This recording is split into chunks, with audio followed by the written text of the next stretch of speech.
What happened to them? Does the projector work at any point in our lives? Not today. There we go. Okay, folks. I've got good news and I've got bad news. The good news with regard to the area of ethics and business practice, which I have a lot of heartburn about, is it represents only 7% of the morning exam. So it's not like it's a horrendous part. If you do the math, what it means is that there's about 8 or 9 questions that are going to be on the exam in the morning.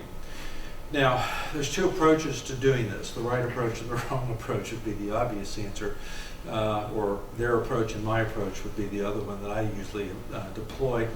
But really the issue that I want to leave, we could spend hours, even days, studying the ethics, conduct, rules, codes, what have you, for ASCE and ASME and the Board of Licensure in Mississippi and Alabama and all the rest.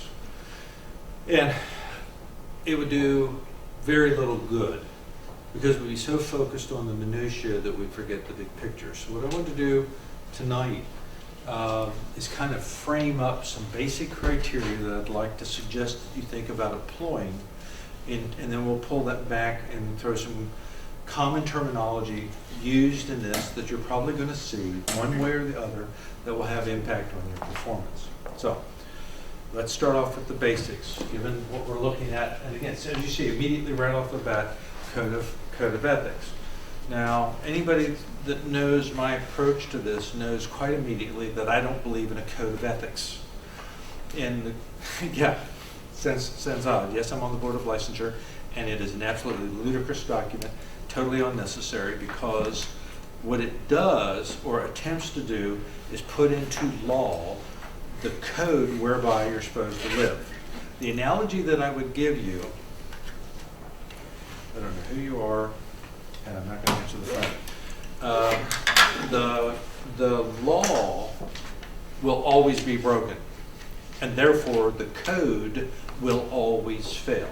Give me an example of some place where somebody tried to write a perfect set of laws whereby mankind was going to live a perfect life. I'm sorry? Oh no. That's as good as any, but that's not the one I'm sorry. I thought I was a little less obtuse in my exam. Marxism has some flaws. So does what we call democracy, which really isn't a democracy. We operate in a republic here. It's not without flaws too, as we're seeing more and more every day. No, I'm thinking. Let me try this one more time. Think of a situation where a absolutely perfect set of laws was handed to humanity and said, "Here, go live your life by these laws," and humanity failed. Thank you. Okay. However you want to frame it, according to the Judeo-Christian Bible, according to Judeo-Christian teachings, God, the omnipotent being, constructed an ideal, perfect set of laws that covered everything that we ever did. And it took mankind, in our infinite wisdom, less than a day to basically break every one there was, both figuratively and literally. Okay? Laws will fail. So studying codes, particularly given the fact all codes are different, is the wrong approach. Studying principles behind the codes, trying to define what the people are trying to codify, is the issue. Now I'm going to take you a bit beyond where NCWS is going to quiz you on, because I need to set up some boundaries. If you only know the minimum, you have no perspective of where the top of the building is. If you only know the top, you have no idea where the foundation is, and we civil engineers know that both are critical. You have to know the foundation, you have to know the roof structure in order to build the entire structure. And that's where I'm going to kind of take you. I'll pull you back once I get you there, because at the end of the day, I didn't write all In fact, I didn't write any of the questions you're going to have to answer. If you did, I guarantee you'd get them all right once we got finished. I didn't, so now I'm also going to come back and teach you the questions, and in a large sense. Only in a large sense, not the actual questions you're going to see. Okay. I have adopted a construct credited to a lot of different people who I'm not going to credit right now because if nothing else, I can't evoke all the names. That there are basically 6 overall phases to one's ethical life. So it's a walk, it's a process. There's some good news and there's some bad news. Basically, to boil it down to a few minutes, basically an ethical process is one in which you grow and respond to a construct or set of constructs that define how you respond. It isn't a matter of responding positively or negatively. It's a matter of responding in a way that you define as appropriate. As children, we each respond as in our first initial steps of ethical development to a variety of things. When you're in your very basic response, it's basically pain or pleasure. So if I'm after, I mean, there may be a few sadomasochistic people in here, but by and large, people are going to respond to pleasure in a positive way, negatively towards pleasure, towards pain, and as a result, that sets up a construct for a response. So, if I steal my brother or sister's toy, am I expecting pain or pleasure? Well, initially there's pleasure, but I know at the end of the day, my butt's going to get a tanning, and as a result, the pain outweighs the pleasure, and I respond in an appropriate way, and I merely break the toy. Much more, no, I leave the toy alone. Okay. Now, as you move into the intermediate stages 2 and 3 principally, now it becomes, in fact, specifically at stage 3, it becomes less about what you're going to gain as a result of acceptable behavior to a matter of what other people think about you as a result of acceptable behavior. Everybody in the room has heard the term peer pressure at some point in your life.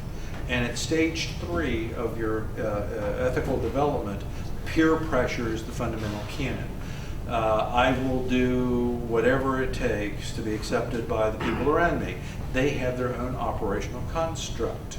So, in that environment, if getting drunk or smoking dope or whatever is the accepted norm for that group, then all of a sudden I'm going to find myself getting drunk and smoking dope because of the peer pressure associated with it. In a societal sense, the peer pressure still translates. I'm going to be a good person because there are positive rewards associated with it. I'm not going to be a bad person because there aren't.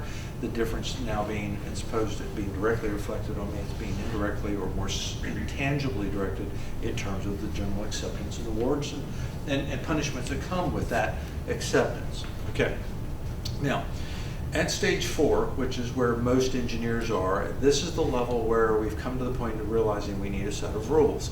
Again, allow me the privilege of the analogy, exactly like the Hebrews did when they said, God, give us the laws. We're lost down here. We can't figure it out. Write it down someplace so we can carry it around in our wallet and we know what it is we're supposed to do. Okay? And that's what stage 4 is. That's where most engineers tend to be.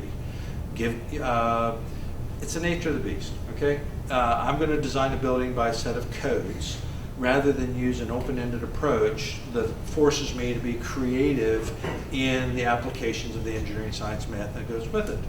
Now, there's some rationale behind that. Of course, you don't have to redesign a building every time. But what you're doing is basically saying, if I design, and this is here's the crutch, if I design per the code and the building falls down, it's not my fault, it's the code's fault. If I design according to the blue book, it's the blue book's fault. It's not my fault. So as long as you subscribe to accepted norms and standards, the outcomes in that level 4 level of ethical understanding, the outcomes aren't your fault, which is totally wrong. They are. You never divest yourself of the responsibility. You never divest yourself of the authority to control the outcome. You can try and transfer it into the rules, the codes, if you wish, but they will fail you. Okay? They are guaranteed to fail you. Example. Everybody in here that's never driven over the speed limit, raise your hand. And for those of you on camera, everybody has their hand up except you. No, seriously. Okay? The reality is that we all have, my point being, that simplifies my overall solution. The question becomes, has anybody in here ever broken the law? And the answer is yes. So you're all going to jail, or you're all going to burn in hell, or whatever, okay? Okay, I mean, it's just, that's what it is. These are the different constructs that, you know, if I break the 10 Commandments, I'm going straight to hell, was the kind of the construct that was being handed. Man, I kind of broke it. Yeah, if you break the speed limit law, what's going to happen? Well, again, it's a matter of looking at the fact, and this is where you move past. And the good news is you rarely back up. Because when a system fails, you always look for a better system. So when the codes fail, you start, when the laws fail, when the rules fail, then you start looking for this other constructs. Also realize that for those of you saps that play by the rules, there's somebody that isn't going to and will win. Yes, cheaters win. It's a fact of life. Cheaters win. Now, how do you define a cheater? Somebody that breaks the rules. Okay? So we got to get past the rules. So I'll take you to the next level of ethical development. You're about to move into a realm of ethical growth that most engineers never move to. Levels 5 and 6 recognize, in the first two cases, it's basically about that selfishness, that egocentric concept of good and bad and reward and punishment. In levels 2 and 3, it's all about protecting the response of others. If I break a rule, I can go to jail. Others will punish me. If I don't get drunk, my peers will punish me by being ostracized or whatever. Okay, so if it's not about the individual, it's not about the person, you. If it's not about the people who are your friends or who you have respect for, who is it about? Who's the most important? What's the most, when we talk about ethics, what's the big picture? What is it really about? Not the people not me, not the people I'm associated with, but The ones you're responsible for. the ones you're responsible for. Good start. And who are you responsible for? Everybody, society, exactly. So in stages 5 and 6, you come to the realization that in ethics, every judgment you make, and the basis of the code is with respect to everybody. The impact, the good and the bad of what you do with regard to everybody. So it's not about hurting me, it's not about being ostracized by me, it's not about in some way being punished by society. It's about my now moving to the non-selfish approach of being worried about everybody else. I'm the last person I'm concerned about. Let me say that again. In an ethical concept, you're the last person, I'm the last person I'm concerned about, you're the last person you're concerned about. That's ethics, level 5, level 6. Okay. So, what is it that you as an engineer could do to hurt other people? Well, that's a big question. Now, in terms of your ethical conduct, well, let's frame it. Let's define some groups, subgroups within other who can be hurt by our actions. Let's start off with our professional community. We're civil engineers.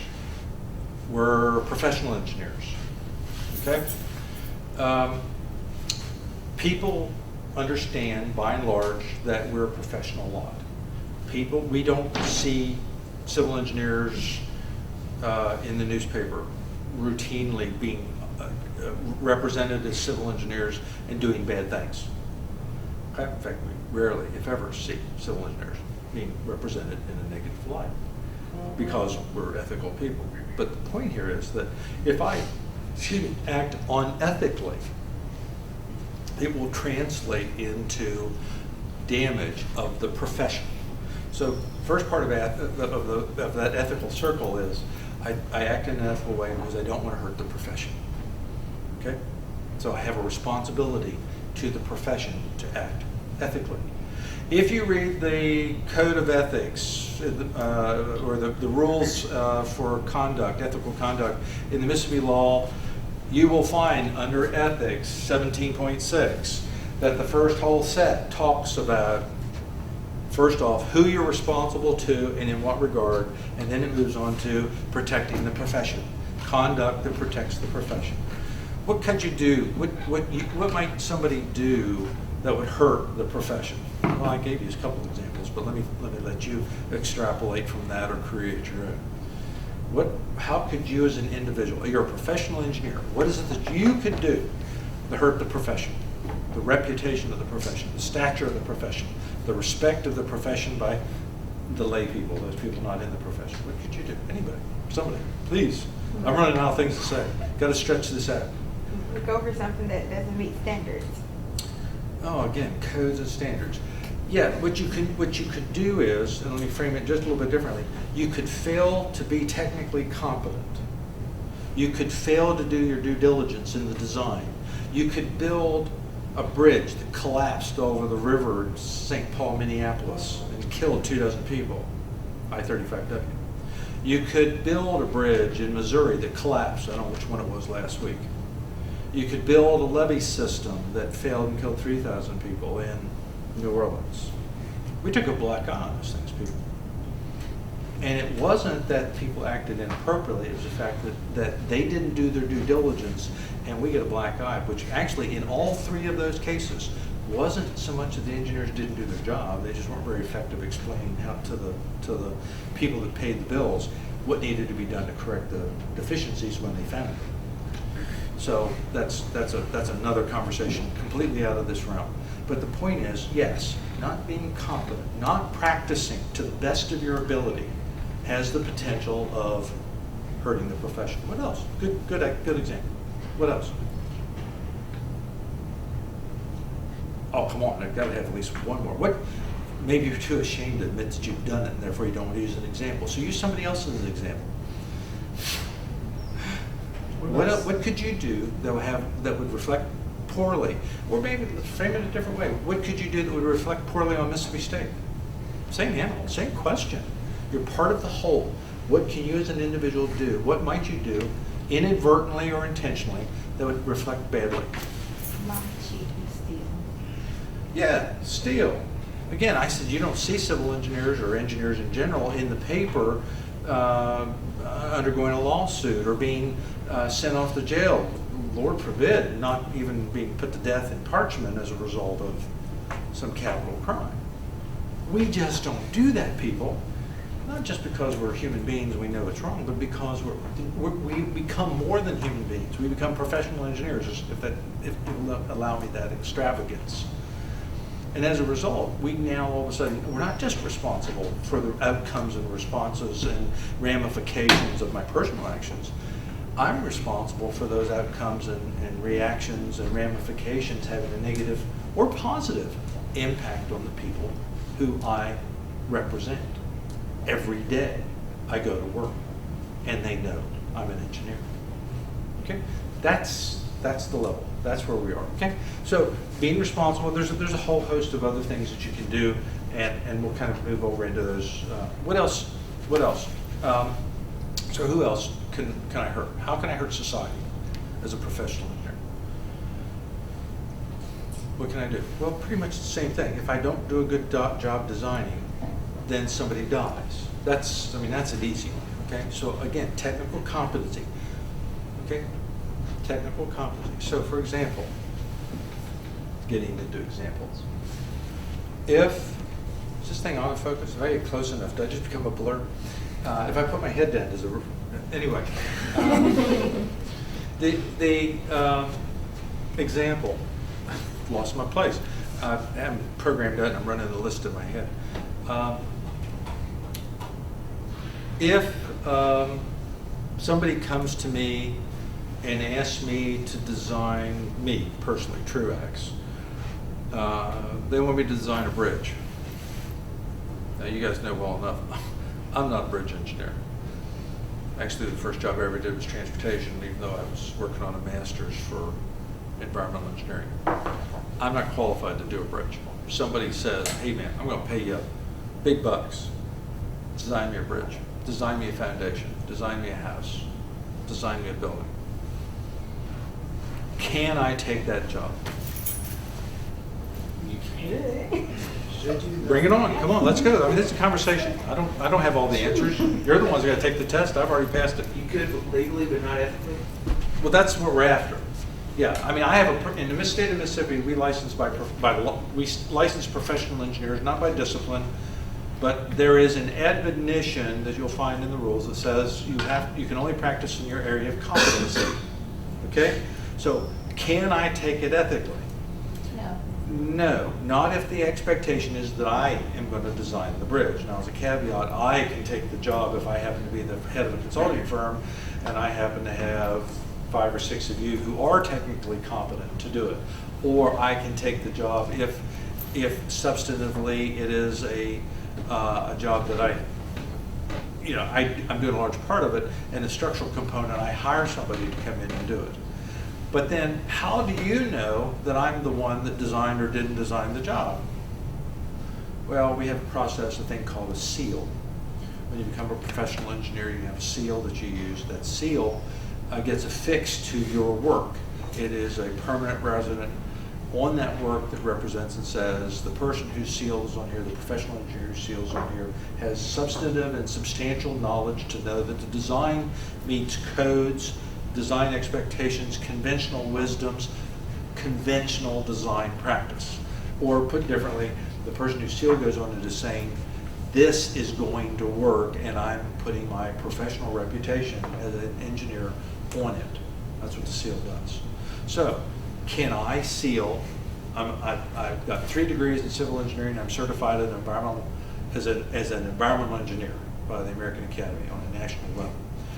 Can I put my seal on electrical engineering drawings every day of the week? If I get the skills, the competency, the expertise to design electrical engineering drawings. And trust me, motor control centers are a piece of cake. If you can do DC circuitry, it's a no-brainer. Okay, and I have sealed electrical drawings, I've sealed mechanical drawings, I've sealed everything but architectural drawings, because if I sealed those, the architects would come after me screaming and hollering, because those are our pages, and they are. Okay, I'm certainly not trained, but I could if I got the training. It's not the degree, it's the expertise. It's not the classes I've taken. It's the abilities that I've amassed through workshops and experience and collaborations and reading and writing and arithmetic. The things that build my competencies, my core competencies. Okay? So yes, I can. Yes, I can take the job. Yes, I can seal the drawings, but I have to have substantive knowledge. If I can't, on that first case, then the structural engineer is the one that's going to have to be the one to seal it. Can I hire people that don't have a seal to do the engineering job? Yes. But when I do that, I could hire every one of you in here as graduating seniors to work for me on jobs, and you could do all the design and put my seal on. If cap letters, bold font, maybe 24 to 36 high, if I validate your design as being competent, I have to be your direct supervisor. I have to know what you're designing. I have to be able to say, April's design's going to work. Patrick's design's going to work. If I can't do that, my seal can't go on it, and you're useless. Well, not you, but he is. And as such, that's the responsibility of the professional. Because, what's the big because again? Because if I don't, there's a potential that somebody's going to get hurt. Somebody in society is going to be hurt. Now, how does society get hurt? Well, there's a lot of ways. People get killed. That's a pretty obvious hurt, right? That's a pretty obvious hurt. What else? What other ways do people get hurt? It's also their money. Yeah, and that comes a lot of different ways. And this is the one that a lot of people are missing right now. I built a road that causes you to have to replace your windshield every year and wears out your tires twice as fast and devalues your vehicle faster than a normal rate because it's a crappy road. But it serves the purpose and it didn't cost you a lot in taxes. So did I do my job or not? Not really. Yeah. Okay. So you, Mr. Taxpayer, are really happy about the fact that I was able to put down road at $500,000 a mile when you really needed $1.5 million per mile to build a quality road that sustained the life and quality, yada, yada, yada. But unfortunately, the realism, and not to get off on this tangent too far other than to point out the fact, the problem is you, Mr. Taxpayer, don't see the fact that because you forced me to cut corners, and I did in fact build a technically competent road, and did meet the standards, and did achieve suitable construction. So the project was done on time, in spec, and without overrunning the budget. I still cost you a pot of money because you couldn't see the real value, the real cost associated with that design. Okay, and that's the struggle we have as engineers, because you're right on the tag. What we have to do is be able to build things sustainably. We have to do things in a way that don't squander the resources. And it isn't just the first bottom line, it's the three bottom lines. What we commonly refer to as the triple bottom line in the design that has to be optimized.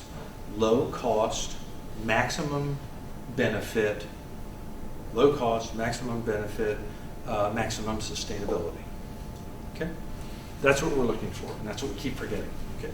So anyway, a little off the tangent, but the idea here is now you're getting the vision. Okay. So I've got to worry about the reputation of the community. I've got to worry about the welfare of the people. So it's health and well-being. In fact, NCAAS right now, I'm on a test committee with NCAAS arguing about what it is that we're trying to protect: health, safety, well-being.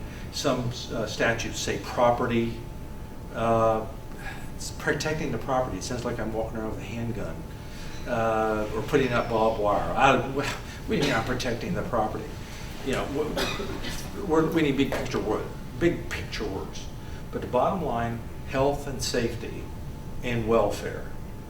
Okay, the health of the people, the safety of the people. Those aren't necessarily mutually exclusive or inclusive. Welfare is money, is life expectancy, it's quality of life stuff, it's the big stuff, in a sustainable way, which is being added along. Okay? Now, those constructs will answer all the code questions, all the contract questions, all the legal questions associated with that. Okay? So let's pull some examples and see what we end up with. See what you end up with. Okay, somewhere in here there's an example question. That's it. This is morning. I had it marked and I tossed it. Let's see. Ethics comes before econ. So, measuring probability, statistics.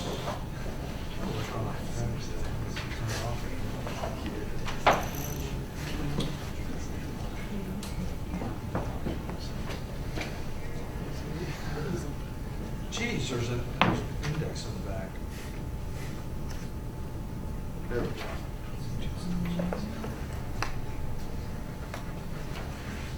That's interesting. Ethers is 123 and ethics is 121. I think they alphabetized it. Okay. Again, and this is the handbook. Okay. So we're gonna flip through all these in a second. The handbook gives you some basic codes. We're going to come back and look at them. These are the codes that you're going to have to look through. This is the reference document you have to live with. Okay? Licensees and performance of service, client, employees, and cognizant of the first and foremost responsibility of the public welfare. Said that, right? Anybody have any problem understanding that concept? Okay? 2, licenses shall approve and seal only those designs documents. Understand why? Understand what the issue of the seal is now? I hope so. That's the conversation that we just went through. We talked about what the seal represents. What does the seal say? It says I'm competent. So you only seal the work that you're able to do, and that represents it. It means that what it's supposed to do is when a person walks up and says, I need that bridge design, I know that the day's coming where I'm going to put seal on it. And I'm either have to have that expertise either bought, hired, or internally grown. 3, licenses shall notify their employees or clients and other such authorities may be appropriate when the professional judgment is overruled under circumstances where life, health, property, there's a property thing, or welfare of the public's in danger. Now let's think about this. When would, this is a little different construct, but it's still the same rule. When would your professional judgment be overruled? Anybody have a, if you're ahead of me on this and not getting the sense you really are, what's the other term for this rule? What's the other term for this, this construct, this code? Yeah, I know. I'm quizzing you. Someone vetoes you? Yeah, that's right. Somebody's vetoing. I have walked up to my superior and said, the O-ring on this Challenger solid rocket motor is going to blow up because it's too cold to launch. And my boss says, shut the hell up. They know what they're doing. Whistleblower. Whistleblower. That's your whistleblower requirement. You are required to be a whistleblower. Wow. Now, this is where we take a sidestep. How do you become a whistleblower? As a professional engineer. You're the engineer over at Norman Thiokol. Yeah, sorry, I got jammed there for a second. Raytheon has a similar, actually they're part of Raytheon, and Raytheon kept wanting to come back, and Raytheon's builds Beechcraft aircraft and the rest. And I'm off camera, I'm sorry about that. Anyway, Morton, not Norman, Morton Thiokol. I was the one who said Norman, don't worry about it. That's really where it's vapor locking. Okay, so remember the case? Have you heard the case, right? Engineer on the project, saw what was going on, saw the ice hanging off the rocket that day, called his supervisors, actually sent him an email to follow up, said, they can't launch. This isn't designed for this. The contractions, the material properties are such that this isn't going to work. This is dangerous. We haven't thought this through. We don't know what it's going to do. We never said it's going to explode. We don't know what it's going to do. We got to stop this. And the immediate supervisor said, effectively and somewhat profusely, that's not our problem. We designed it per the specifications given to us. It's out of our hands. We supplied what we were supposed to supply. We didn't do anything wrong. So he went to his supervisor's supervisor, and this is why I'm saying this, because this is the chain of command. You stay within the chain of command. You went to supervisor. Same thing. I just told so-and-so, copied them. I just told so-and-so there's an issue. I'm concerned about it. I just want you to know I'm concerned about this. I think this needs to be stopped. Supervisor did the same thing. Basically, we delivered on time exactly what NASA wanted. It's out of our hands. Now that all transpired in a relatively short period of time, and by the time it got to that level, it was pretty much a done deal, and Challenger, of course, exploded and killed all the astronauts, and the rest went into history. But there are instances where you may have the opportunity to continue to report up the chain. I will say that as a professional engineer, there are a couple things that you never do for reasons that I think you already have a construct for. So let me ask questions. If you knew that something was wrong, if you were overridden in your engineering judgment opinion, and nobody in your company would listen to you, I'm going to eliminate everybody. I'm assuming there's no supervisors, nobody else in your company that will give you the time of day. But you have in your technical expertise in your heart the true believing that there's a problem. Who do you tell? The public? Or society? Not really. Because they don't have the value. How do they know you're not wrong? Would you get another expert opinion? And where would you find one? Another firm? Another firm, possibly, except what you're going to now do is reveal corporate secrets. That's a tough one. Maybe like a board? Like a board or something? Yeah, there could be a board or something running around. What you might call them? ASCE, yeah, for civil engineering, ASCE has an ethics board who you could turn that over to, not the one I was thinking about, somebody a little closer to home. Your licensure board. You've got a license. Okay, now those poor SAP engineers that don't get a license, sorry, it's a different mechanism, though the board certainly will listen to people who say. But what you have, if you turn it over to the public, what you've got is a body that can't distinguish between whether you're right or they're right. What you need to find is a judicial group that can say, yeah, you know, what you're saying is true, and people are going to get hurt, and we need to do something about it. And then you work with them to exact a solution, but you work within the system. So the people you don't call public, obviously, how would you communicate with the public? Typically, the press. Okay, you're not picking up the phone, calling the newspaper. You're not calling the radio station. You're not calling CNN or whoever else. You're working within the professional community, somebody that has the expertise to say, to make a judgment, you're right, or no, understand your concern, but we don't think you're right in this case, and then you go on, okay? This morning, crazy enough, because I was running late, the bellhop at the front desk saw, you know, I normally wear my ASE placard. In this case, it had ASE and ABET on it, but that's another story. He asked me what the ASE placard was. And I said, I'm on the board of directors of the American Society of Civil Engineers. Public citizen. You know what he asked me? Hey, is that report on 9/11 real? Is it right? Or did the government really blow it up? That's the public. Okay? That's the public. There's people out there with credentials that I don't know how they got them, probably pulled them out of a Cracker Jack box, that are going around saying, you know, there's people still saying the military shot down the 747. There's still people saying that it was actually two empty planes, remote control, float into the side of the 727 because they were Bush wanted to go finish the war his dad couldn't finish. Whatever, you know, or technically the building just couldn't burn down and collapse and fall like that and disintegrate.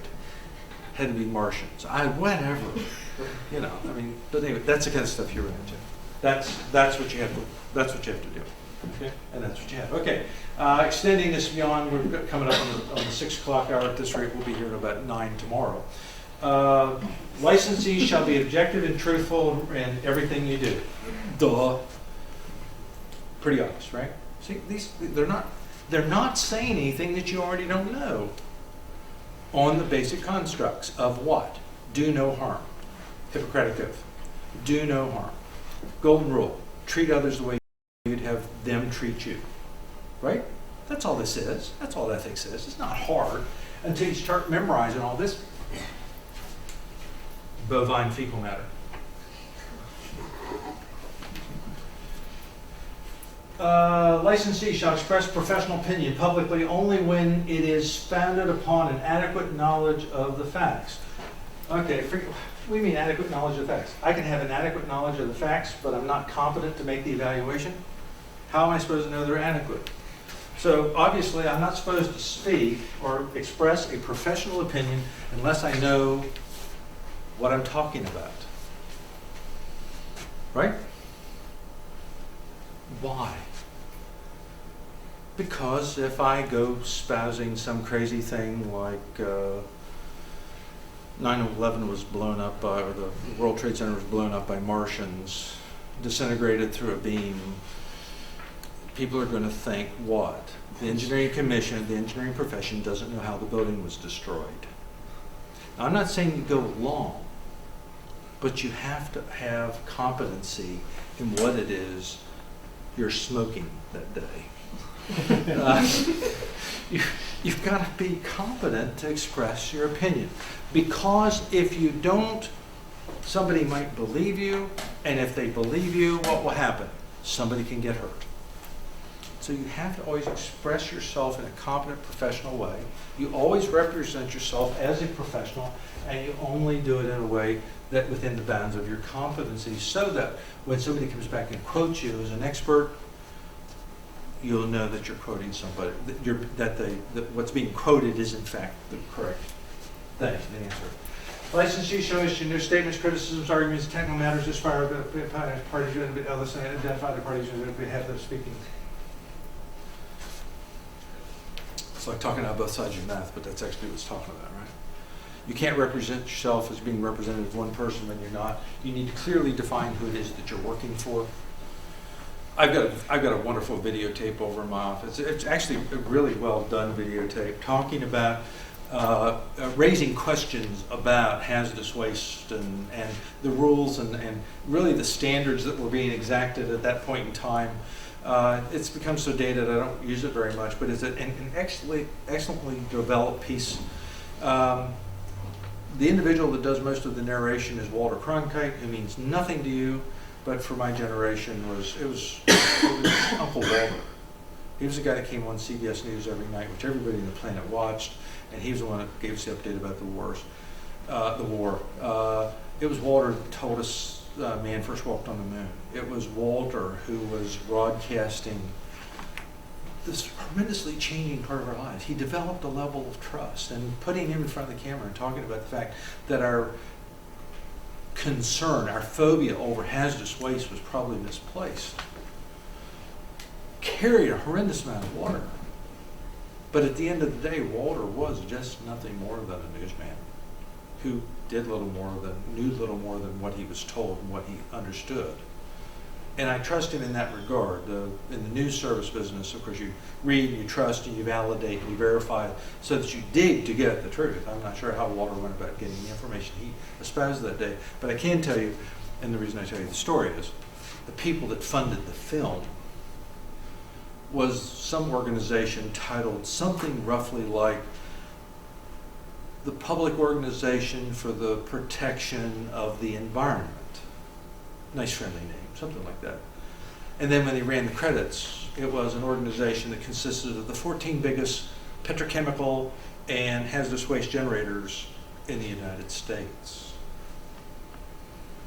You have to know who you're talking for, because if I stand up and say something and I'm representing myself as a professional engineer and I have a bias, I have a conflict of interest, a term I want you to get your head around here as we come through this first hour.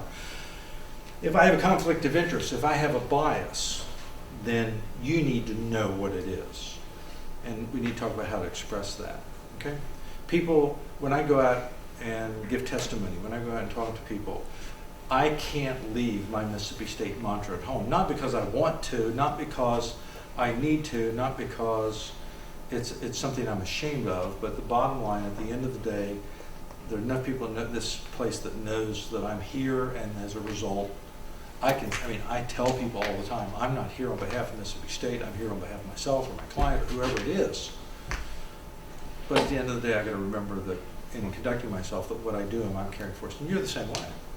From this day forward, you're a Mississippi State grad.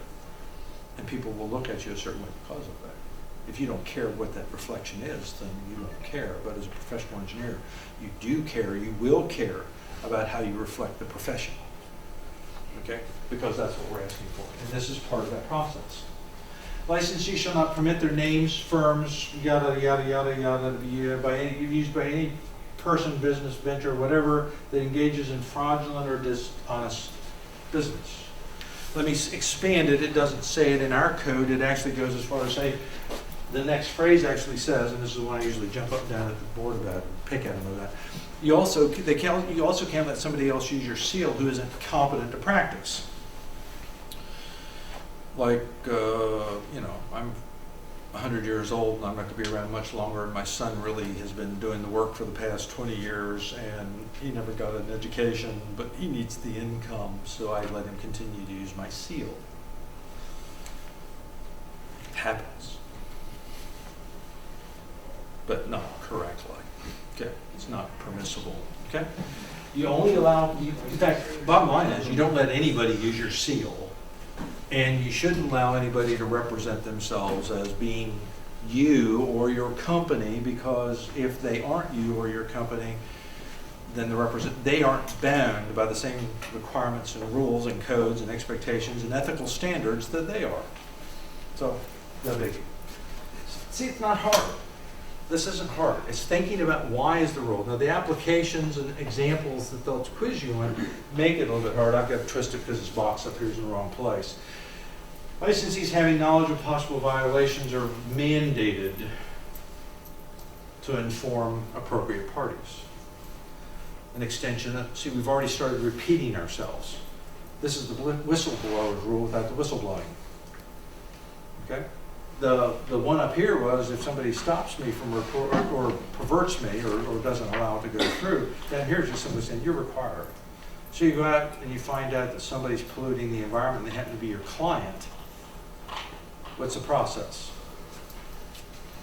I'm working for a company, I'm doing environmental assessments. I go out and drill a couple holes, I find out that they have underground storage tanks containing hazardous waste, petrochemicals, 4 or 5 IEDs and whatever. Yeah, pick out of your poison is, okay? And what do? Cover it up, walk away? I mean, it's not going to explode today. It's not going to pollute today. They're only going to sell the property, let the guy that buys the property find out. No, what do? I tell the owner, this is what you have. The owner says, well, I kind of knew, I was hoping you wouldn't find, I really want to sell the property, keep your mouth shut. What do? Keep your mouth shut, right? No, you got to report it. You're required, you're obligated to report it. In this case, you probably would pick up alcohol, tobacco, and firearms, Mississippi DEQ, maybe a sheriff or two. But you report it, okay? And not to the media. You don't go out on the street corner and say, hey, he's a polluter. Okay? You go to the authorities. You work within the profession to resolve the problems. Okay. Does all that seem sophomorically, if not, why do we say sophomore? I mean, is it to be sophomoric suggests that's a lower level. So after you're a freshman, you become totally dumb, and then you become increasingly smart. Okay. Very quickly, and I mean quickly. You have an obligation to your employer. You have an obligation to your client. This is something we've already started moving down into. You need to recognize that you need to, again, be professional. You don't want to do harm, and that responsibility to the client, this is where things get a little tricky. The responsibility to the client and to your employer, don't remove your responsibility. The whistleblower rule, when in doubt, go back to rule 2 or 3 or whichever one it was. Again, see, this is why I hate the rules, because they get redundant. Right back, you only do what you're competent to do. We covered that. Why is this being listed again? Licensee should not fix or seal. Duh. Old grad, move on. Licensee accept assignments. Okay, we know. Got the message the first time. Got it before we read it. Licensee should not reveal facts. Bingo. Shall not reveal facts, data, information by professional capacity, Proprietary. I can't share. Why can't I tell people this information? Hurts my client. Hurts my employer. So you do have a requirement to be secure with your data. You don't want to be injurious. You don't want to hurt harm. Don't do no harm, no damage. Okay? So you do have a requirement, but it doesn't abridge. So now I've got to set again secret data about the secret tank on the person's property that I've discovered, which I know violates state rules.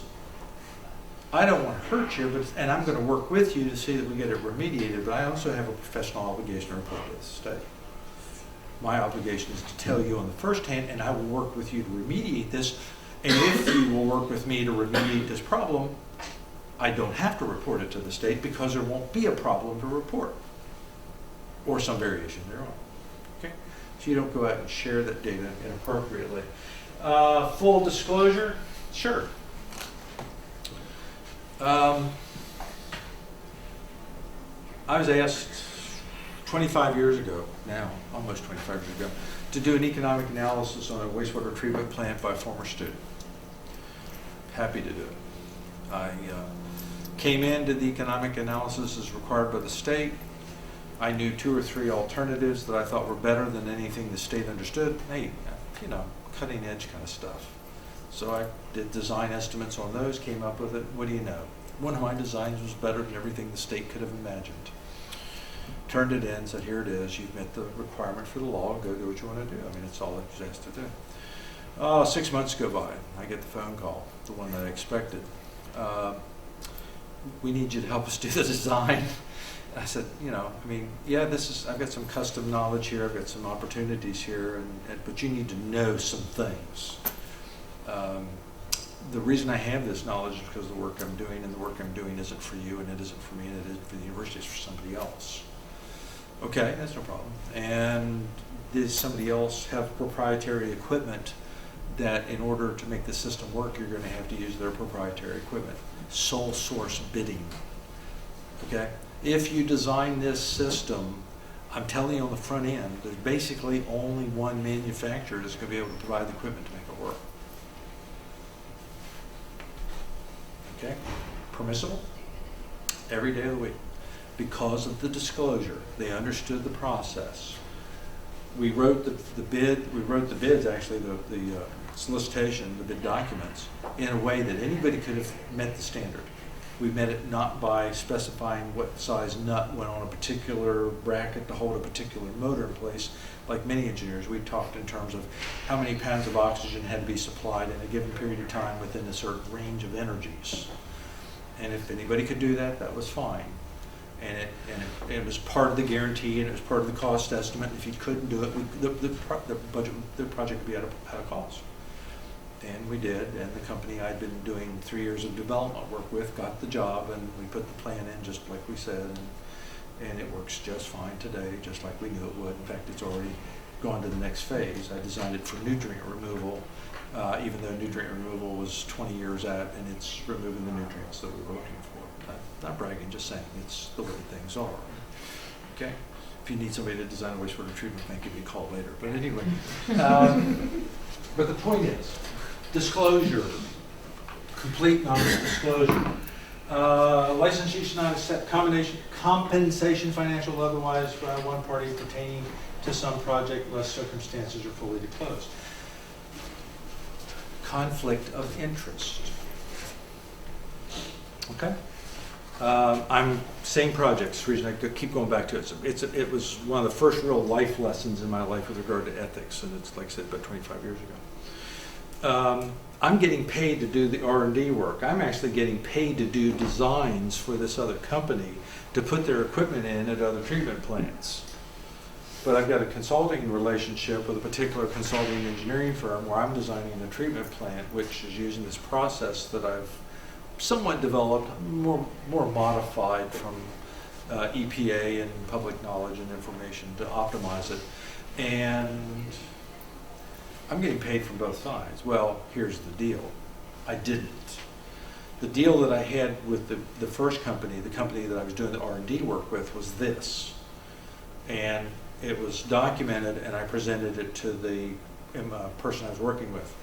If I ever specify equipment, their equipment, in any way, if in any job that I'm working on, I specify equipment and their equipment meets the specification and is used, they don't pay me for that job.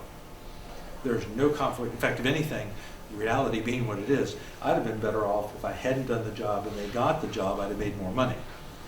But I can't have them paying me for having their equipment and get installed and having somebody else paying me for designing the system that it was installed in. Okay? Even if everybody on the planet knew that's what was going on, even if that design was the best possible design that met the triple line, met the triple bottom line, excuse me. Even if it was the best possible solution we could come up with, regardless of that, you still can't do it. Okay? Why not? I mean, It's actually pretty, okay, think of it in the context of you're not a professional engineer and you find out that Truax was taking money from company A while working for consulting firm B on the project that the two ended up making money off of, and Truax made some of the money. What would you think? Just on the face. Unethical, correct. Because I've got conflicted interests. I'm double dipping. I'm making more money. It just doesn't smell right. And that's what I'll throw to you. Apply the smell test. There's a couple of common rules. If it doesn't, if it stinks, it probably should. Probably, but not always. Okay?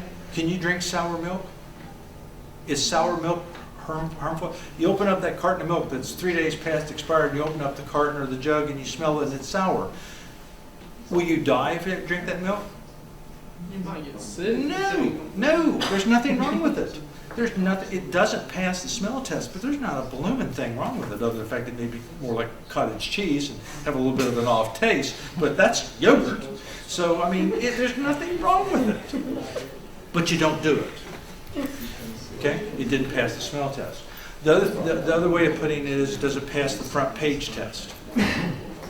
If somebody came in from outside and wrote it up and put it on the front page of your hometown newspaper, picture and all, with a byline and a follow-up article to come, do you want people knowing this? When you do something, when you contemplate, God forbid you're doing it, when you contemplate doing something that you don't want anybody to know about, that you'd be ashamed of, that's when you have to back up. Okay? That's when you have to back up. Conflict of interest. Let's extrapolate off of this because they don't. Contractor comes in. You're a consulting engineer. You're designing a project. The bids are taken. Contractor comes in and offers to give you an all expenses trip to the coast for fishing. Doesn't pass the smell test, right? Okay, let's change it. So fishing stinks. Okay, so we'll go something else. Contractor comes in, the bids have been submitted, nobody knows who's got them. The contractor hands you an ink pen. Whoa, wait a minute. If it was wrong to give you a fishing trip, why isn't it wrong to give you an ink pen? It's still wrong. Well, is it wrong? Yes, that's right. Depends on how nice the pen is. Actually, when you rely on the code, it does not. My point. Again, you know me, I'm full of analogies. I'll try not to burden you with them, but hopefully the analogies will solidify and help. Had my mentor, my first real professional mentor, environmental engineering graduate out of NC State, was working, I'm not sure, I think Pat Sandlin, who I was working with, who was his immediate supervisor. He was an engineer. They're both engineers. Anyway, Christmas, first year I was working for Camp Dresser McKee. Contractor, we're doing construction management work on a $36 million wastewater treatment plant expansion. Now, today, $36 million is chump change. But you go back 35 years, or if you will, take $36 million and multiply that by 5 to 6, and that's what today's value of that project was. We're talking about a multi-million-dollar, really large project that had multiple phases. Contractor, Savoy, out of DC. Wonderful group, actually a really good firm, even though our one person didn't like him, etc. Came in and gave Pat Sandlin this really nice big Hickory Farms, I want to say, cheese tray, about $150. Gave my immediate supervisor, a guy by the name of Tom Hall, a really nice food basket, probably Hickory Farms, probably about $75. I got a fifth of BO. And after whatever his face was walked out, Pat and Tom, because it was so out of character, so unexpected, Pat and Tom got in conversation, and Tom's going, I got to give this back. This is a conflict of interest. Tom, right down the line, everything's black and white. I got to do it. Okay, I can't take a $75 food basket. Nobody knows. Tom, I mean, the guys have left. They don't know what he was doing in here. They didn't see him bring anything in. There isn't anybody outside the hall. We're right off the elevator. You can bring everything in without anybody ever seeing it. It was a really nice setup. Not that we did. Anyway, Tom said, I got to give this back. I said, and I'm thinking, you're going to drive 30 to 45 minutes, take this back to the plant and give it to the contractor? Whatever. If that's the case, take it out here and give it to somebody in the front office. Sandlin's response. If they think they can buy me with $150 worth of off-the-shelf food and have an impact on how I manage this contract, they don't have a very good opinion of me, and I have less of an opinion of them. Both guys are right. Both guys are right. What Pat was saying was, this isn't a conflict of interest because this gift means nothing to me. It doesn't raise to the standard of a smelly fishing trip. For Tom, the $75 basket did raise to the standard at which he felt like there was a conflict of interest. Truax, sitting there with that fifth of booze, is trying to make a decision on what to do. So I went home and took a drink on it to try and figure it all out. Anyway, I kept that VO emblem that came off the box for years. Partly because it was really a very pretty emblem, and I'm surprised that piece of plastic came off the box, but really more a matter of a recognition, a mental reminder, a visual reminder, a symbol of ethics, of the responsibility of professional conduct. Because what I heard that day was that ethics isn't black and white, it is gray. And ethics, your ethical conduct, is based upon where you are today. If you are ethically weak enough that you need codes and rules to follow, use them. But if you're ethically mature enough to understand the big ethics picture, do no harm. Treat others like you'd have them treat you. You can forget the rules. By and large, you can forget the rules. Now, that's at an hour and 15 minutes into the conversation. That's where I've taken you beyond the conversation. Okay, we've now moved up into level 5. They're testing level 4 ethics. So we do need to pull back a little bit. I don't want you getting so far out on this untested limb for you that it leads you astray. But now you can start judging based on not what did the law say, not spend a lot of time, given this is the morning, you've got 2 minutes to answer a question, trying to find where the stupid page is, okay? But rather answer the questions and the constructs of what it is they're trying to get to. Understand why the rules say what they say. 7, which you can almost make out. License shall not solicit or accept professional contracts from government bodies. Why government? Professional contracts, strike it, of which principal officers or organizations serve as members. What?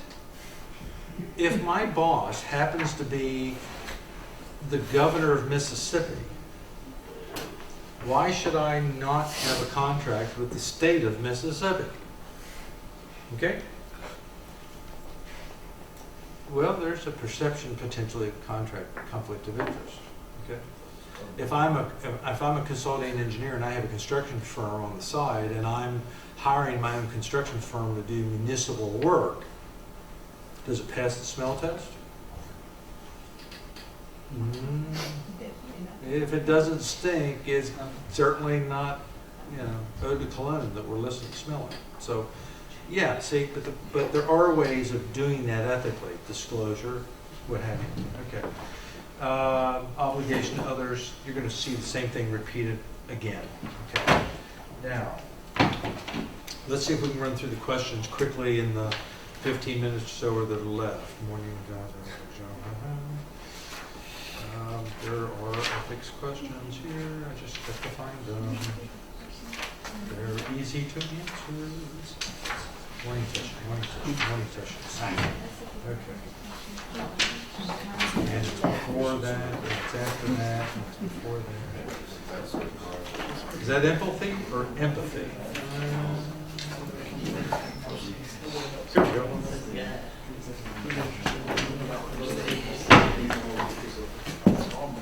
This, by the way, comes out of the sample exams provided by the National Council of Engineering Examiners for Engineering Surveyors, NCAAs.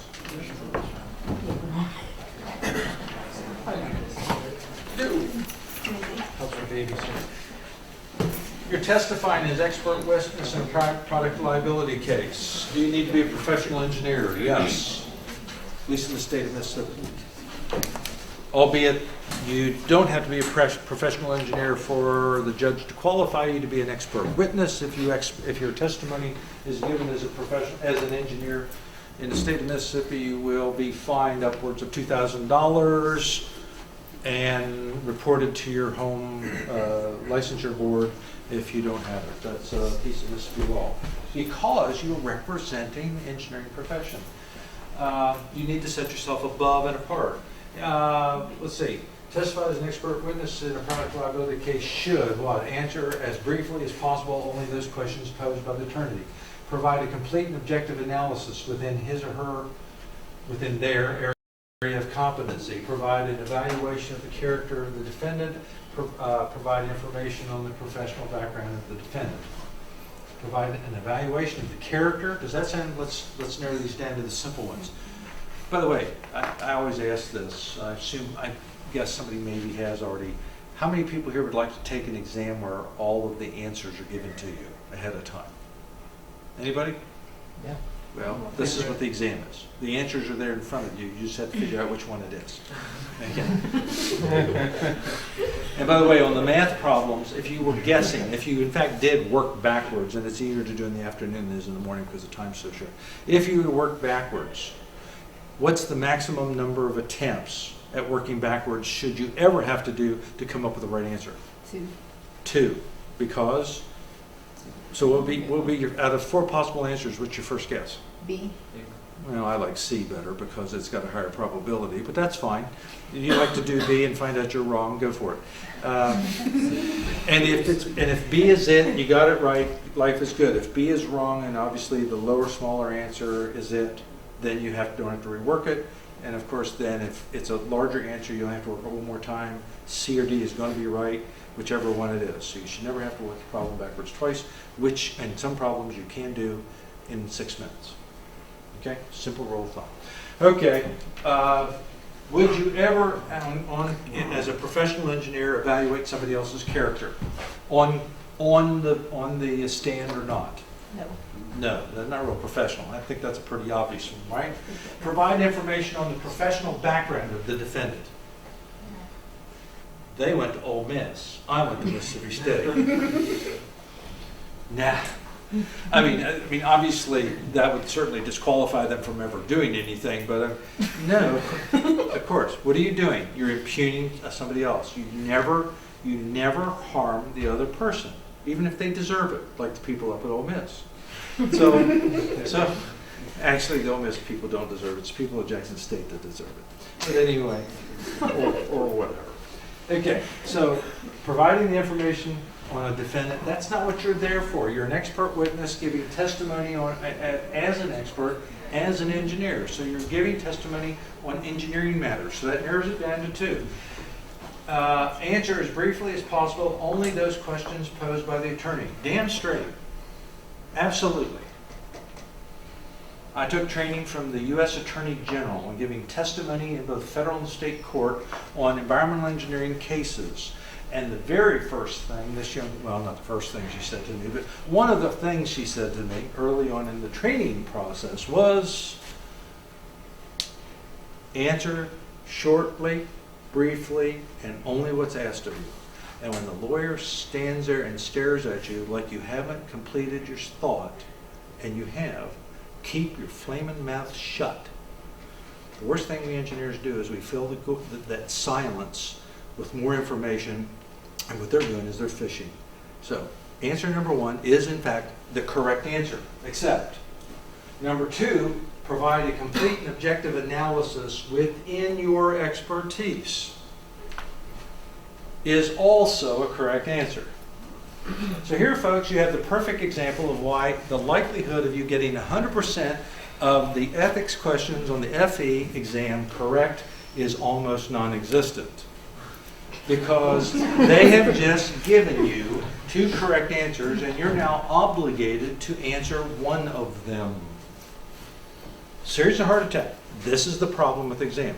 The person who wrote that question is a level 4 is a level 4 esthetician.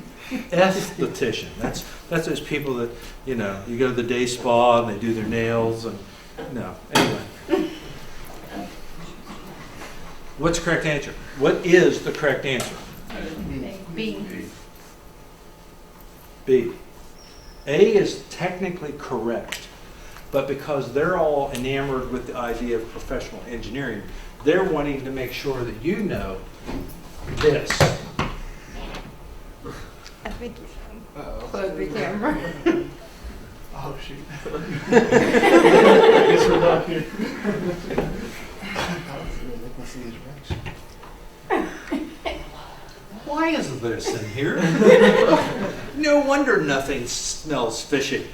Well, you want to turn that thing back on, that'll probably work. This is, should have been plugged in there where I could have stepped over it. I don't think it ever quit working, Yeah. it just charging. Oh, really? The red light never went off. Damn. I tried. I did my best. Okay, so the point is, here's a question. This is one of the real questions, and this is how bad they are written. Okay, the person that wrote the question has never given testimony in their life. They don't know the rules of giving testimony, and they gave you 2 right questions. Kind of like the guy. I had I think my stories are better than the other stuff I have to say, so I keep using them. I hope you agree.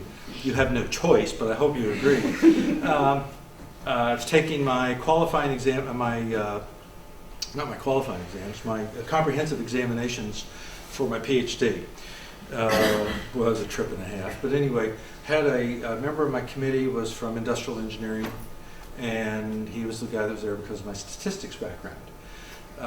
He was the kind of guy that just really liked statistics, and for my graduate credit, I had the privilege of working every homework problem in the book and submitting it. So everybody else had, you know, notebooks that were this big. I had a solution set manual that was this big. I could have sold it to people. Probably should have. Anyway, he asked a question that was to him as simple as a simple statistical regression. And I said, do you realize that what you're asking me to do will take about 3 weeks of intensive modeling to come up with the correct answer?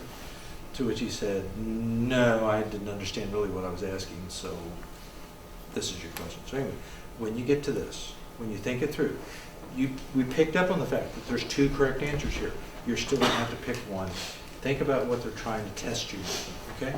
That's going to be the qualifier. Think about what they're trying to test you with. It's also the reason why I wanted to find this one. 2, as a professional engineer originally licensed 30 years ago, you're asked to evaluate a newly developed system for public whatever.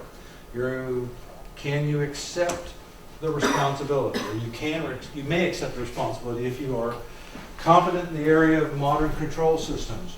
Your professional engineering license has not lapsed. Your original area of specialization was in transportation systems, and you regularly attend meetings of professional society. Arguably, all of the above, but that's not one of the options. What's the issue? You're asked to do an engineering design, engineering evaluation. You're doing engineering. What's your precept? Why do you put a seal on to indicate that you are competent? You practice within your levels, your areas of expertise, competency. Which one screens competency? Which one guarantees competency? Sure, it's the one that says competency, okay? Yeah, and there's the trick. That's what they're asking. Figure out what they're asking, look for the word, the key word. They're not that smart, okay? They're not that smart. Oh, by the way, you never cast aspersions on somebody in the profession. I think I've done that about 18 times already today. But they did. Anyway. Your group. Geez, why so many words? Your group are competing for a multidisciplinary project. So your firm is lead, design, your consortium's been selected. Yay! Well, you're not competing anymore. You just got selected. What's this selected stuff? So we dropped the first 2 sentences. Your consortium's been selected as the first to enter fee negotiations with the project owner. During the negotiations, the match of You have cut from your fees to be awarded contract, require dropping one or more of the consortium members whose staff's been capable, has special capabilities not available from the staff in the remaining consortium. Can you remain in the consortium ethically? Okay, so basically what have you done? First off, you violated the basic rules of business, which they're supposedly testing you on. You don't negotiate a fee out that's going to cut somebody in the team out without talking to the team first. Again, bad question. Secondly, let's run the options. No, you can't because the engineer may not accept a because an engineer may not accept a contract to coordinate a project with other professional firms providing capabilities and services that must be provided by hired consultants. Third, two, yes, if your remaining consortium members hire a few new, low-cost, oh, now they're trying to throw a bias in here, few new, low-cost employees to do the special work that has been provided. In other words, find somebody else to do the work that of the consortium and just cut out. We're ignoring the whole business ethics issue. We're just focused on getting competencies back in. In the first case, we're saying no, we can't because we can't be sure that we can find somebody.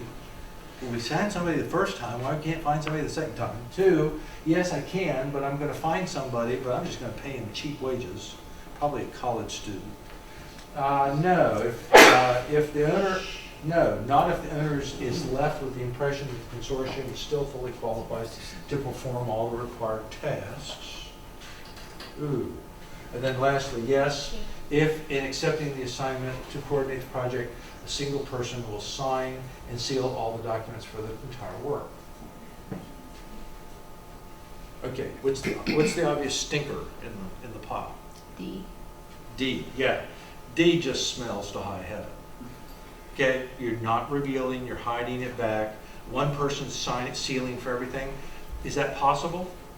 No, we've already said this is a multi-diverse project. I mean, the whole issue is over here, the fact that you don't have all the competencies, let alone it takes several people or organizations to provide the competencies. One person is going to seal for them? I don't think so. That in and of itself would be a violation. So you eliminate D. What's the next one that goes? Tough, because the reality is all three of those have some validity, some opportunity. Go to number one. Because an engineer may not accept a contract to coordinate. Well, yeah, that's true. But there's nothing that says that that my consortium, well, let's say it this way. This says no because I can't do this.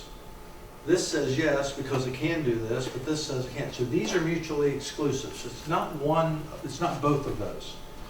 But it could be in the case. If I don't, in the specific case, know that I can find somebody who's going to provide the capabilities, if I don't know anybody else that can do structural design on my wastewater treatment plant, then I better not take the job because structural design is going to be part of that wastewater treatment plant and I'm going to have somebody do it, and it's going to force me in a situation where I'm either going to take a loss on the project, which is probably what you really should do, or I'm going to get it done badly. That's no. Okay? So no is a correct answer. But yes is a correct answer too. I can go out, let me modify this. If the remaining consortium, if the rest of us, if our consortium goes out and hires employees to do that work, that can be provided by,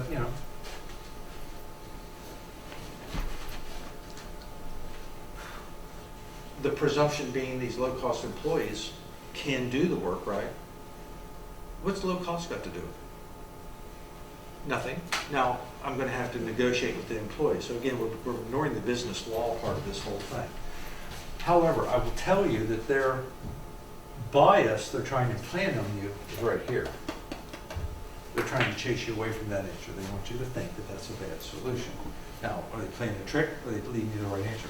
Last one, no, if the owner is left with the impression the consortium is still fully qualified to perform all that's required. Is there any way okay, let's go back. This could be right, but it could be wrong. This could be right, but this could be wrong. Is there any way for this to be wrong? No. And therefore, it's your answer. Okay? I can argue this one both ways. Yes, it's right, but I can see situations where it's wrong. This one's right. but I can see its situation's wrong. This throwing a tailspin in it, this one's never wrong. If I don't have the expertise, and I'm planning on trying to do the job, I've got to expose the fact that I have to full disclosure. Okay, no biggie. But that's the process you need to go through in answering these questions. And again, you've got about 2 minutes to do it, and that one took us 4. So let's see if we can do this one in 2. Part of the problem is they had so many flaming words, I can't even read it in 2 minutes. So I don't come up with an answer. I might as well just go ahead and guess B and go on. Let's see what the right answer is. You are a student. Well, that disqualifies me. Somebody give me the answer. Your student have an online job interview. Oh yeah, let's see what you're doing. Oh yeah, I remember this. Okay, the deal is this. You've got a company A who's bringing you out for a job interview. Company B in the same town wants you to interview as well. Company B is saying something to say, just charge us both, don't worry about it. They're going to have to pay the bill anyway, so you're not saving them anything. And we'll go ahead and pay you. I mean, college kids need more money, so we'll pay you, they'll pay you. So it's equal. They're not getting hurt because they're paying what they would have paid you if you weren't seeing us. And we're not taking advantage of them because we're going to pay you what we would pay you for it. At the end of the day, you're going to make money. What are you going to do? 4 options, of course, the simple and obvious ones, the matrix of 4. You either divide the expenses between the 2 firms as best you can. You do what the recruiters are telling you, basically keep the money and have fun. You file travel expenses with only the 1 firm, whichever one it is, I have no idea, and it doesn't really impact the answer. Tell all your classmates to sign up for interviewing firms. That's because these people couldn't come up with a 4th possible answer. I mean, that's how shallow these guys are. The least they could have done was said, file all the travel expenses only with firm A, and then down here, travel all expenses with firm B, you know, and come up with some additional narrative to slow you down, like we'll do it with firm B because they made the offer second, and firm A should be compensated, well, whatever. What's the right answer? A. Yeah, actually, as close as you can get it, A, because it's fair. Okay? Now, what's my problem with this whole thing is that you need to really engage all of them in the conversation. This is saying they're out here doing their thing, washing their hands out, leaving it to you, and you really need to there needs to be a loop closing here. The disclosure piece is missing in this question. You decide to divide expenses between the 2 firms, and you confirm this is an acceptable arrangement with company A and company B. Okay. Since it says, like in the statement, that you disclose to company A that about your interview with company B, Right. if it were to say file all travel expenses with company A, there's nothing ethically wrong with that, is there? Since they told they were fine with you doing so, and they were well aware of the arrangement, there's nothing ethically wrong. Yeah. Company A is saying still charge us. Company B is saying just charge us. You make the extra money and have it. Absolutely not right. Because at the end of the day, irrespective of the fact that these companies. But I'm saying if you don't take anything from company B though, like you just charge it to company A, go interview with company B, but don't take anything from company B. So you're only charging it to one company. You're not accepting anything from the other company. Well, you are, in effect. I mean, I know company A is saying that they don't care, but the issue here is that company A is paying the full tab for you to get out there and back. Company B is getting a free ride. So it's not fair to company A. It's even less fair. Keep in mind that you may get out there and decide to go to work for company B. Not that that should have any real bearing on it. The bottom line is you need to treat you would want to be treated. This is where again the rules begin, the laws begin to break down. Treat others you to have them treat others as you'd have them treat you. Well, okay, company A is saying, don't worry about it. This is how I want to be treated. Nah. Yeah, I worked with a guy who always took advantage of his employer. He just did it. It really bothered me because usually he was the one with the credit card buying the meals with the dinners on the business trips and whatever. An instance came up though, a few years later, and the individual who I was mentoring, also part of the team, and I were at a restaurant. We sat down. He looked at me and said, "What are we going to do? Are we going to buy the wine and the food like we normally do?" Because now I've got the card, and my answer was no. I've got the company card. I'm going to treat it like my card. I'm not going to do anything on this company card that I wouldn't do myself. So how would you like to? How do you feel best to be? Be fair. Be equitable. You know. I do this with some people in a variety of instances. When you're sitting down at the table with a group of people, you may have the expectation that you're going to pick up the bill that night, but I never tell anybody that. Okay? Because the bottom line is, I want you to think you're going to pick up the bill, you're going to act like you picked up the bill, you're going to buy what you would normally buy, and then I don't care if you spent 3 times what I spent or a third of what I spent on myself, because you treated me the way you would have treated yourself. Okay? Piece of cake. And so we had the $200 bottle of wine up to $300 bottle of wine. Nah, not really. They were out of the $200 bottle.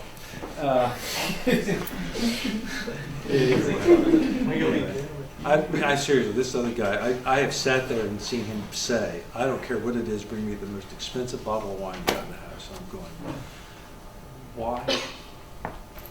Seriously, why do we need that kind of overhead? Why do you need to put that kind of expense into it? Okay, these were the 4 that NCWS gave. We're wrapped up. We can go through the others. I think if you apply, because you have the solutions for the other ones, I don't see going through these as additional resources. Hopefully the constructs that I've given you work. Let me, for the time that's left over, leave it to you. Are there any questions, scenarios, concepts that you'd like to talk about with regard to ethics? Yeah. So when we're taking this test, it's like the problems will be grouped by subject. They're going to be all spread. Like you're going to like thermo math. Group by subject. Okay. Yeah. So when you it'll be headed. Okay. As far as I know, it will be headed where you'll come to a section and you know you're in ethics. I also believe, but I don't know for sure, that the guide tracks it. So for example, you're not going to come to ethics and all of a sudden, okay, where's the ethics section? Because it is 2 minutes. So they're going to play that model across, and you're going to work your way through, at least on the morning section. Now the afternoon section, so that's a different train wreck. Afternoon section's not separated by like EOT structure and stuff like that. No, it is, but in terms of the applications, you could. I haven't really looked at the manual, but it could be you do a wastewater treatment plant, and then you do a Streeter-Phelps model. Well, in that, Streeter-Phelps would be in the first, and treatment plant would be in the back. So you'll be within the section, moving around. It won't be linear in that regard, but you will move topically in the morning. I think you'll move topically in order that's shown in the arrangement. I think. Because if you didn't, if you had to search for each section, I mean, basically you have to go to the back of the book and look up in the table of contents where it is. By the time you got there, you've blown the time for at least one question. Some people say it's no. Yeah, and that's true. I mean, you need to know what's in there. So, for example, you see an ethics question, you're going to have to make the decision whether or not the question really merits you going to the trouble of opening up that book. I would submit there isn't an ethics question that they can ask that merits you digging at page 122. I mean, it just, if it did, it would only be to say, what's the third canon of ethics is put in our manual? Something crazy like that. And I just mean that in the sense that you couldn't read all of that to find an answer. So why bother? And more importantly, I hope sincerely that tonight, and I appreciate you coming in tonight, again, I apologize for last night. It really was a good steak, though.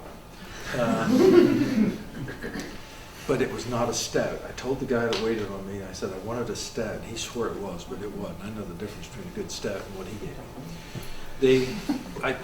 So I do apologize. I believe that with our conversation tonight and what I'm getting from the body language, I believe you're prepared for this section of the exam, right? It's 7 It's 9 questions. For what it's worth, if it sets the bar for you, our group last spring, who got a very somewhat different presentation than what I've done with you today, scored 8 out of 9. The business questions, I don't see it here, they call it business. Business is the same, okay? Treat people fairly, give them good value, do what you, work within your expertise. You don't sell somebody a used car if you have no expertise in that area, or if you know it's bad, or if you know it's not what they want. You give the client what they want, you treat them ethically, you treat them professionally. Do nothing to impugn the reputation, and go on. I mean, the ones that I always like, and I haven't asked them because I don't think you're going to see them, but the questions I always get kind of wrapped around the question with, let me broaden you, I'd push you back into zone 5 for just a couple more minutes as we close out. Do you have to be a moral person to be an ethical person? Not really. Yeah, well, you know, how did somebody say it? A person who has morals knows what to do. A person who has ethics does it. Okay? So you know the moral precepts. I always love the one, and this is what I oftentimes get into, people that argue stage 6 ethics. They say everybody knows the difference between right and wrong. To which I immediately respond, not true. If everybody knew what was right, and everybody knew what was wrong, and everybody knew the fine black line, or red or maroon, or whatever color it is, between the two, this would be a very different world. Okay?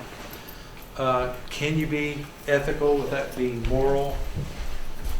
Probably. Can you be moral without being ethically? I doubt it. But it's the nature of the animal.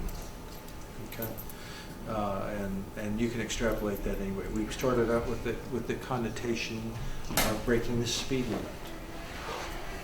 We all did it. I presume most of us have gotten away with it the majority of the time.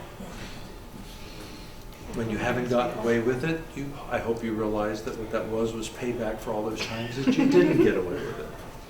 Okay, life does have a way of averaging out. Karma is live and well, however you want to frame it. Okay.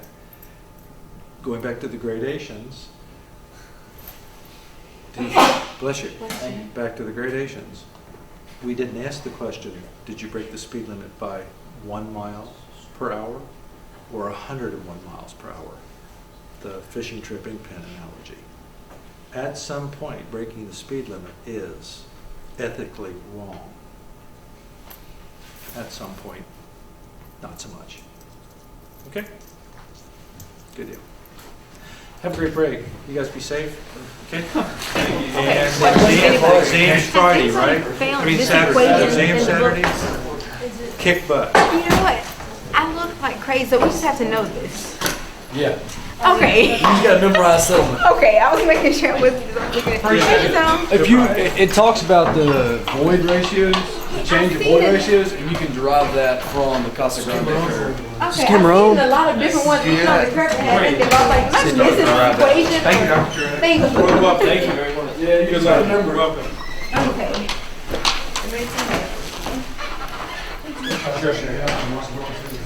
Yep. This is the one that's got that crazy hook on it. We're good. Where you have to pull it down? Huh? Yeah, and hook it over because it didn't. I don't know. We're supposed to turn this on? Or No. Okay. Brandy's been standing outside making faces at me for the past 45 minutes. I saw her. There's cheese pizza if you want a slice. No, thank you. Just got back from the gym. So, see, you need to intake some more calories because you just burned. Yeah. So, should I go? Fine. Good. Fine. No problem. Will I get to watch it later? Fine with me. I don't know. I only kicked the plug out of the wall twice. So, no. I I'll just come sit in your office one day and be like, Dr. Truax, That's fine. what is that? well, that's an easy one. It's whenever you make it activate. Yeah, it's shut off. That's pretty good. Keys at one part. You got this under control? No? No. What am I supposed to do? I don't know. Turn it off. I'm not here Would be for the it. first thing, I believe. Is it still on? I thought someone else came and took care of it. I don't Hey, think so. yeah, it's on. I don't see where it's on. So do you just